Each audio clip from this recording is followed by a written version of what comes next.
Anong pangalan ng ano nyo? Libra Store. Ah, Libra Store. Ano to? Hotdog? Apo. Longganisa. Meron din po kami manok po. Ano to? Lumpiang Shanghai. Eh, gusto ko yan. Magkano ko yun? Ayan, Yakult. Ano po, 48. Meron palang malaking Yakult. Apo. Ayan, kasi bumibili ako niyan eh. Yan.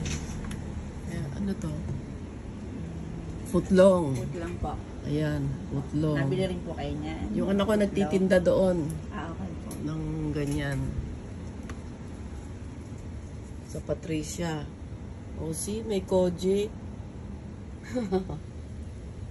Andito na pala lahat talaga. Convenient talaga. May school supply din po. Yeah, o may 80% oil pa, o diba? Pero same price, mas mababa na. Mas mababa naman. Ayan, ang ginagamit ko.